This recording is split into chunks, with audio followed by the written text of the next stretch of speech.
Et Léa, après le bac, elle a décidé de prendre du temps pour rencontrer la vie sans filtre. Vivre l'expérience des rencontres et se laisser guider par les affinités. La curiosité comme chemin de découverte. Traverser les millions, profitant des énergies qui s'y trouvent et y apporter la sienne propre pour avancer de concert. Chaque lieu est un pont, un bout de chemin qui permet d'aller vers l'étape suivante. Chaque être est un passeur, une entité à qui on donne la main le temps nécessaire pour passer le gué sans tomber. Elle est parfois une bouée, et parfois ce sont les autres qui lui tiennent la tête hors de l'eau. Sans droit ni famille, c'est ce que lui évoquait l'acronyme SDF. Comment arrive-t-on à vivre à la rue, sans toit, et comment en sortir? Pourquoi autant de gens se retrouvent à dormir sur les bancs de la ville? Ces questions se sont posées à elle plusieurs années auparavant, alors que ses parents et leurs voisins avaient laissé s'installer quelque temps une femme sans domicile dans leur cage d'escalier. Ils lui avaient fourni un matelas et chacun lui apportait un plat le soir, à tour de rôle. Et Léa en profitait pour discuter avec elle, mais cette femme se livrait peu. Ses discours prenaient des détours.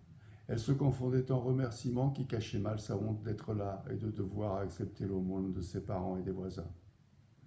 Aux questions qu'elle posait, la SDF répondait par parabole, revenant toujours à une sorte de morale à son intention sur la vie et les dangers qu'elle apporte. Elle rentrait toujours le cœur lourd, envahie par la tristesse que la femme lui avait transmise en même temps que sa paranoïa et ses conclusions teintées de souffrance. C'est ce goût amer qui lui donnait un sentiment d'injustice, sans pour autant arriver à cerner la personnalité et à comprendre la vie de sa pensionnaire. C'est la première chose qu'on lui a proposée. On avait besoin de quelqu'un pour aider au repas de midi aux Amis de Jéricho.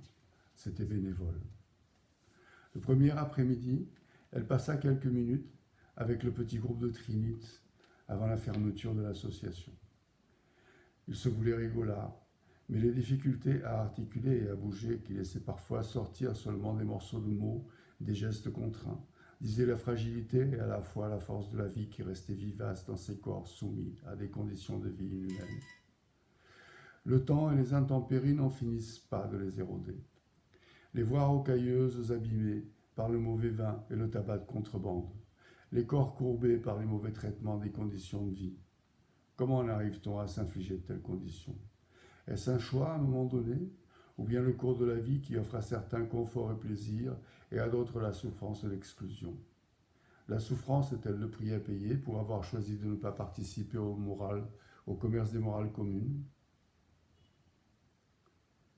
Elle a attendu le bus, son ticket à la main et les pensées dans le bag. Il s'est arrêté, a déposé les passagers, pris les nouveaux, et puis il a redémarré sans elle. Alors elle s'est mise à marcher. Et les pensées ont commencé à s'ordonner, les sensations à produire des mots. La circulation, les passants, avaient désormais beaucoup plus de distance que le matin. Il s'est installé une sorte de silence autour d'elle, comme un espace tampon entre elle et le monde qui l'entoure et qui crée un bien-être fragile.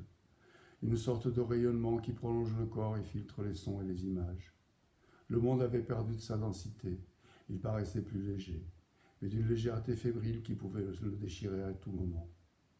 Ma villa lui revenait en mémoire et lui donnait la sensation de pouvoir empêcher la catastrophe imminente. C'était palpable et un peu inquiétant, mais la distance où elle se trouvait lui donnait la certitude de se tenir pleinement à sa place et d'avoir la force d'agir sans savoir encore comment. Le soir au repas, elle ne savait trop que dire.